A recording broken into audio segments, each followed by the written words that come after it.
What actions have those now attempting to align themselves with power taken in the past under the pretext of reclaiming lost political influence? Do you recall the allegations of corruption and irregularities raised against Sajid Premadasa, the current leader of the opposition, during and after the 2019 presidential election campaign led by the Sri Lanka Podujana Peramuna government? One of the most prominent issues was the financial dealings of the Central Cultural Fund. Upon assuming power in 2019, the SLPP government initiated investigations into the use of public funds by the Central Cultural Fund during the 2015 to 2019 Yahapalana administration. Particular attention was given to the period between 2018 and 2019 when Sajid Premadasa, then a cabinet minister, was responsible for the fund. There are three key reports related to these investigations. The Auditor General's report, the Committee on Public Enterprises report, chaired by Professor Ranjit Bandara and tabled in Parliament on the 6th of October 2023. A report by a presidential tripartite committee led by retired Supreme Court Justice Gaminit Sarat Edirisinghe, appointed in 2020. What did these reports reveal about Sajid Premadasa? In 2019, 3 million rupees each was spent to initiate the construction of 368 identical Dhamma school buildings under a program titled Sisu Daham Sebana. However, despite the scale of the project, proper tender procedures were not followed. The initiative was implemented without the approval of the CCF's Board of Governors or inclusion in the annual budget estimates. Although the board had approved an estimate of 5.25 billion rupees, the COPE report revealed a significant irregularity. The 209th board meeting, during which key discussions were allegedly made, including the approval with regard to an additional 1.787 billion rupees investment, was never physically convened. COPE concluded that decisions made without a formal meeting were not legally valid. Furthermore, a report disclosed that in 2019, the CCF's investment withdrawals increased by 1,521% compared to 2018. It also highlighted the unauthorized use of 10.5 billion rupees from the fund. Additional concerns raised in the reports include irregular recruitment practices and questionable expenditures on promotional campaigns. The SLPP government even held a lengthy parliamentary debate on these matters on the 6th of February 2020. During his tenure as minister, Sajid Premadasa acted in an authoritarian manner, disregarding the rule of law. He did not seek approval from the Public Service Commission when making appointments, nor did he consult the Cadre Commission to verify whether positions were available.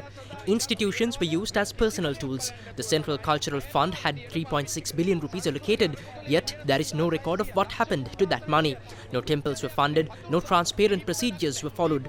Furthermore, Premadasa politicized the institution by exploiting innocent young employees. Despite there being no cadre space, the same group of temporary recruits were reappointed 4 times over 6 months. This was clearly a strategy to secure votes. Yet, even then, they were not made permanent. These individuals were constantly used for political canvassing during local government elections. There were claims that 1,500 stupas were built across the country using funds from the Central Cultural Fund. That was a blatant falsehood presented in this very parliament. In reality, according to the information we now possess, only 2 stupas were constructed under the leadership of the current opposition leader. Despite grand claims, only 2 were built. There were posters, media campaigns and exhibitions, but the actual output was minimal. Moreover, we've heard from some of the youth recruited under this program that they were shuffled between departments, sometimes sent to the water board, sometimes to the engineering corporation, without any clear purpose. As for the Dhamma school buildings, funds were allegedly misused. Contracts were handed out to local government members in their own villages, and the projects were executed without proper oversight.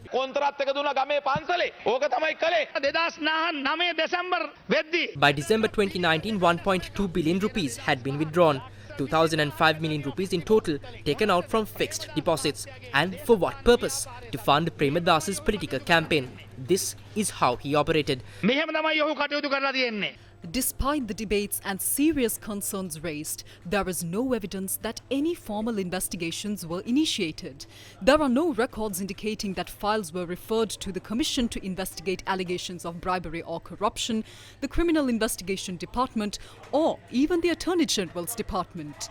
By 2022, the SLPP government had collapsed. Today, the country is governed by the National People's Power, elected by the people. The NPP, particularly its active members, have particularly raised concerns about irregularities within the Central Cultural Fund. During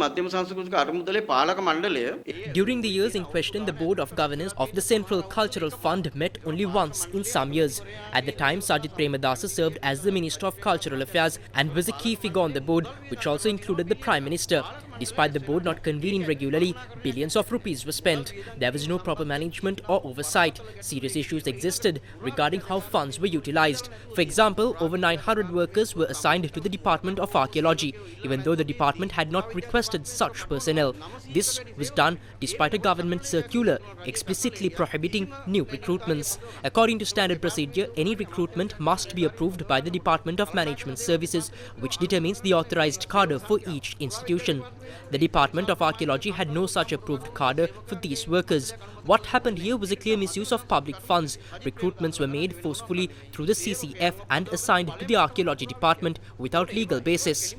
The most critical issue is that the CCF accumulates a significant amount of money primarily from foreign contributions. Yet, there is no proper financial management in place. Isn't it time for a proper investigation into these matters? If these issues were previously buried due to political alliances or personal relationships, shouldn't the current government now take action in the interest of the people? Is opposition leader Sajith Premadasa being compelled to establish power in local government bodies with the very parties he once accused or those who accused him? Before the presidential election, Premadasa made the following statement in Medigama. All those who destroyed this country through corruption, fraud and theft will definitely be brought before the court. Without a doubt, we will recover the stolen funds and use them to empower the 22 million people of this country. We do not engage in opportunistic politics. When the political conspiracy unfolded over 25 days in 2018, I was invited 71 times to take over as Prime Minister in place of Ranil Wickremesinghe. I rejected that offer. I said I couldn't accept it because the public mandate in 2015 was given to Maithripala Sirisena and Ranil Wickremesinghe.